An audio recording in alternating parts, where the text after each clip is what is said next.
ரோமருக்கு எழுதின நிருபம் 12ஆம் அதிகாரம். ஏனெனில் நமக்கு ஒரே சரீரத்தில் அநேக அவயவங்கள் இருந்தும் எல்லா அவயவங்களுக்கும் ஒரே தொழில் இல்லாதது போல். நமக்கு என்ன சரீரம் இருக்குது? நமக்கு ஒரே சரீரம். நமக்கு அருளப்பட்ட கிருபையினாலே தேவன் பகிர்ந்த விசுவாச அளவு. அந்த விசுவாச அளவு என்றதுக்கு கிரேக்க பதம் மெட்ரான்.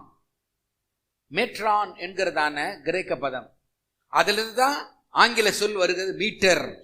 மெட்ரான் விசுவாச அளவு. மீட்டர் என்ற வார்த்தை degree of knowledge and experience which each had received by implication a limited portion. கர்த்தர் நமக்கு அளந்த அளவு, அதாவது மெஷர் ஆஃப் ஃபெய்த், விசுவாச அளவு. கிறிஸ்தவ வாழ்க்கையில விசுவாச அளவு, ஊழியத்தில் விசுவாச அளவு, குடும்பத்தில் விசுவாச அளவு. ஒரு அளவு தான் நமக்கு இருக்கிறது. The degree of knowledge and experience which each had received. கர்த்தர் நமக்கு தந்திருக்கிறதான ஞானம், அனுபவம் எல்லாம் ஒரு அளவு தான். விசுவாச அளவு என்று ஒன்று இருக்கிறது. அந்த விசுவாச அளவிலே ஆண்டவரே என்னுடைய அளவு என்ன என்பதை எனக்கு கற்றுத்தாரும். நான் என்ன செய்ய வேண்டும், எப்படி இருக்க வேண்டும் என்று கற்றுத்தாரும்.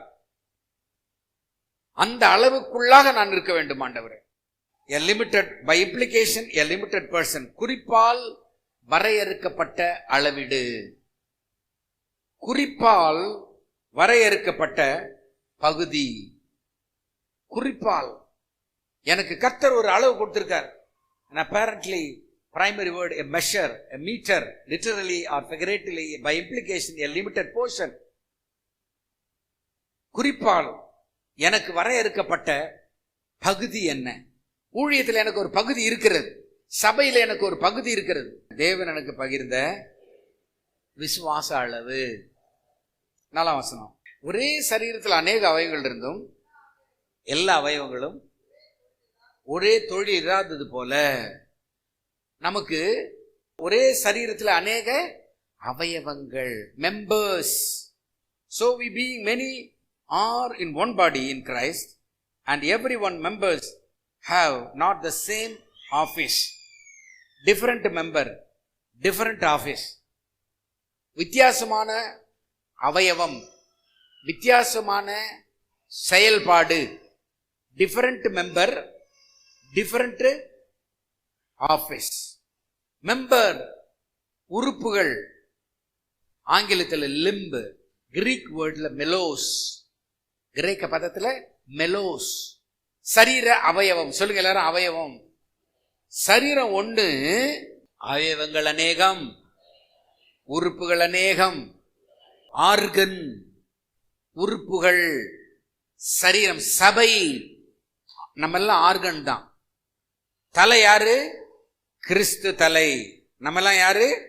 ஆர்கன்ஸ், உறுப்புகள், அவயவங்கள்.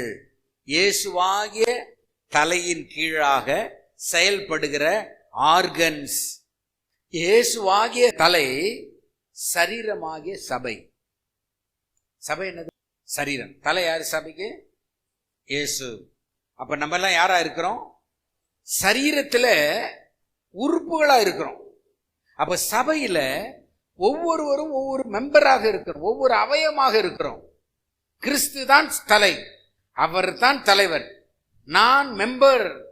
சபையில நான் ஒரு மெம்பர், உறுப்பு. என்ன என்னுடைய உறுப்பினுடைய ஷேப் என்ன?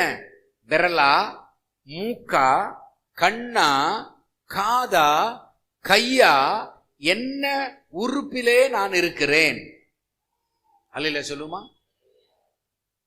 என்ன அவயவமாக செயல்படுகிறேன்? எபேசியர் 1ஆம் அதிகாரம் 22ஆம் வசனம் 23ஆம் வசனம். எல்லாவற்றுக்கும் மேலாக, அப்பதான் சொன்னேன் நான், கிறிஸ்து யாராக இருக்கிறார்? கிறிஸ்து தலையாக இருக்கிறார். பிரைஸ் தி லார்ட் சொல்லுமா? கிறிஸ்து தலையாக இருக்கிறார். நாம் யாராக இருக்கிறோம்? சரீரமாக இருக்கிறோம். சரீரத்தில் நாம் எப்படி இருக்கிறோம்?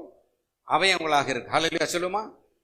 அப்ப கிறிஸ்து யாரு சபைக்கு?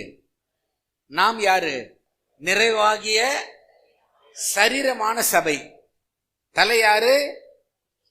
கிறிஸ்து தலை, சரீரமாகிய சபை நாம்.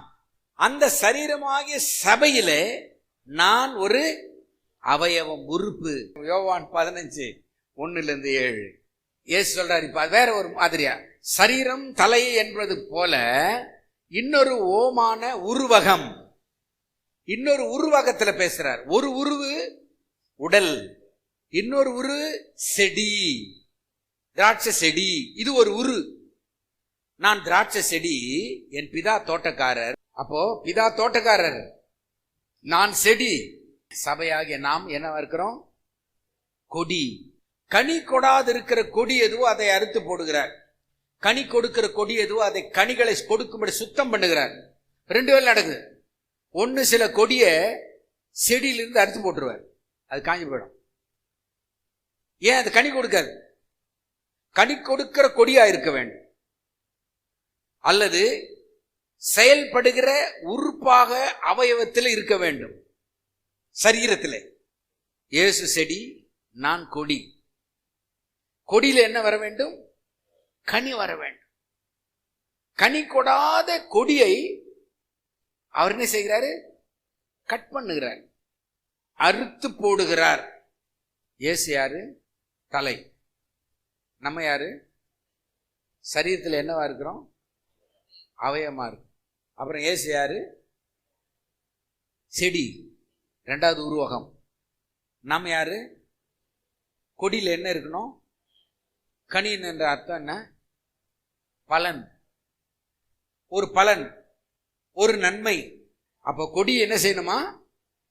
திராட்சை செடியிலே நிலைத்திருக்க வேண்டும். சபையிலேயே, கிறிஸ்தவ வாழ்க்கையிலேயே இயேசு அல்லாமல் என்னால் ஒன்று செய்ய முடியாது. நான் அவரில் நிலைத்திராமல் என்னால் ஒன்று செய்ய முடியாது. நான் இயேசுவில் நிலைத்திருக்க வேண்டும். நான் இயேசுவில் நிலைத்திருக்க வேண்டும். அப்பொழுது நான் மிகுந்த கனிகளை கொடுப்பேன். கனியுள்ள விசுவாசியாக நான் இருப்பேன். கனியற்ற விசுவாசியாக இருந்தால் அவர் அறுத்து போடுவார். வெளியே தூக்கி போட்ட கொடியை போல காய்ந்து போவான். காஞ்சி போன விசுவாசியா இருப்பான். ஈரமுள்ள விசுவாசி வேற, காஞ்சி போன விசுவாசி வேற. சபையில இருக்கிற வரைக்கும் ஈரமுள்ள பச்சையான கனி கொடுக்கிற விசுவாசி. ஈரம் இருந்து பச்சையா இருந்து கனி இல்லாம போனா வெட்டி போட்டுருவாரு. வெட்டி போட்டுட்டா வெளியே தூக்கி போடப்பட்ட காஞ்சி போன விசுவாசியாக இருப்பான். காஞ்சி போன பிறகு அவனை என்ன செய்வாங்களாம்? அக்கினியிலே போடுவார்கள். இப்ப கர்த்தருக்குள்ள இருக்கிற வரைக்கும், செடியிலே நிலைத்திருக்கிற வரைக்கும், பசுமையான நிறத்தை நாம் காட்டுகிற வரைக்கும் கனி நம்மிலே இருக்கும். நீங்கள் என்னிலும், என் வார்த்தைகள் உங்களிலும், நீங்கள் என்னிலும். ஒரே ஒரு விஷயம் கேட்டா, நானும் இயேசுவோடு, சொல்லுங்க பார்க்கலாம். நானும் என் இயேசுவும் நிலைத்திருப்பேன், ஒன்றாயிருப்பேன். இயேசுவை விட்டு பிரிய மாட்டேன். தலையை விட்டு, சரீரமாகிய சபையை விட்டு, இயேசுவாகிய தலையை விட்டு, உறுப்பாகிய நான் கழண்டு போக மாட்டேன். 1 கொரிந்தியர் 12. அவ்வளவுதான். இவ்வளவு நேரம் சொல்லி வந்ததனுடைய கடைசி சம்மரி தான். இவ்வளவு நேரம் சொன்னதனுடைய கடைசி சம்மரி. சரீரம் ஒன்று, அவயவங்கள் அநேகம். அப்ப சபையில யூதராயினும் கிரேக்கராயினும் அடிமைகளாயினும் சுயாதீனராயினும் எல்லாரும் ஒரே ஆவியினாலே, ஒரே சரீரம், ஒரே ஞானஸ்நானம், ஒரே தாகம் தீர்க்கப்பட்டோம். ஆவிக்குள்ளாக தாகம் தீர்க்கப்பட்டேன். யூதரானாலும் அடிமைகளானாலும் சுயாதீரனாலும் கிரேக்கரானாலும் கிறிஸ்துவுக்குள்ளாக ஞானஸ்நானம் பண்ணப்பட்டோம். அல்லேலூயா சொல்லி பார்ப்போம். சபையில வந்த உடனே கிறிஸ்துவுக்குள்ளாக ஞானஸ்நானம் பண்ணப்பட்டோம். ஒரே ஆவியினாலே தாகம் தீர்க்கப்பட்டோம். பரிசுத்த ஆவியினாலே தாகம் தீர்க்கப்பட்டோம். நாம் ஒரே அவயமா இருக்கிறோம். நான் என்ன அவயமாக இருக்கிறேன்? நீ யாரும் சோர்ந்து போக வேண்டாம். ஐயோ நான் ஒண்ணுமே செய்யல. இல்ல, உன்னை ஒரு அவயமா வச்சிருக்கிறார். உன்னை துதிக்கிறதற்கு வைத்திருக்கிறார். உன்னை ஜெபிக்கிற அவயமா வைத்திருக்கிறார். உன்னை பாடுகிற அவயமா வைத்திருக்கிறார். உட்கார்ந்து ஆராதனை கலந்து கொள்ளுகிற ஒரு அவயமா வைத்திருக்கிறார். சரீரம் சொல்லுது, கால் நான் கையா இல்லை அப்படின்னா அது அவயமா இல்லாம போயிடுமா? இப்ப காது பேசுது, காது கண்ணோடு பேசுது. நான் கண்ணு இல்லை, அதனால நான் சரீரத்தின் அவயம் இல்லை, நான் அந்த சபைக்கும் எனக்கு சம்பந்தம் இல்லை. இல்லை, உன்னை சபையில அங்கமாக வைத்திருக்கிறார். இந்த சபையில் அங்கம், இந்த சபையின் உறுப்பு, சபையின் அவயவம். சொல்ல முடியாது, இல்லைன்னு சொல்ல முடியாது. ஆண்டவர் அவமா வச்சிருக்கிறார், அதனால தான் இங்க வந்திருக்கிறீங்க. சொல்லுங்க, நான் இந்த சபையினுடைய அவயவம். அப்போ கண்ணு சொல்லுதான், நான் காதா இல்லாததுனால இந்த சரீரத்துக்கு அவயம் இல்லை. சரீரம் முழுவதும் அவயமா இருந்துச்சுன்னு வச்சுங்களேன், உடம்பு ஃபுல்லா கையா இருந்தா சரீரம் எங்கே? அதனால தான் ஆண்டவர் அந்தந்த அவயவங்களை, உறுப்புகளை அந்தந்த பகுதியில் வைத்து நம்மை அலங்கரித்து வைத்திருக்கிறார். தேவன் என்னை மிகவும் சிறப்பாக, அழகாக, அலங்காரமாக படைத்திருக்கிறார். ஆண்டவருடைய படைப்பில் நான் மிகவும் அழகுள்ளவன், சிறப்பு வாய்ந்தவன். தேவனுடைய சபை எனக்காக இருக்கிறது. இந்த சபையை நான் அழகாக்குகிறவன். இந்த சபையிலே நான் அழகுள்ளவன். இது ஒரு அழகான சபை, ஆசீர்வாதமான சபை. இந்த சபையிலே நான் நிலைத்திருப்பேன், கனி கொடுப்பேன், அலங்காரமாயிருப்பேன், அழகாக இருப்பேன். என்னுடைய சபை எனக்கு அழகாக இருக்கிறது. தேவனுடைய பார்வையிலே ஒரு அழகுள்ள தோட்டம். இந்த தோட்டத்திலே என் தேவன் உலாவுகிறார். தேவன் சரீரத்தை அமைத்திருக்கிறார். தேவன் சரீரத்தை அமைத்திருக்கிறார். எப்படி அமைத்திருக்கிறார்? சரீரத்தில் பிரிவினை உண்டாகக்கூடாது. காதுக்கும் வாய்க்கும் சண்டை வரக்கூடாது. கைக்கும் மூக்குக்கும் சண்டை வரக்கூடாது. கைக்கும் காலுக்கும் சண்டை வரக்கூடாது. அப்போ சரீரத்தின் அவயவங்களிலே கர்த்தர் என்ன செய்திருக்கிறாரு? அமைத்திருக்கு. பிரிவினை உண்டாகாமல், சபையில பிரிவினை உண்டாகக்கூடாது.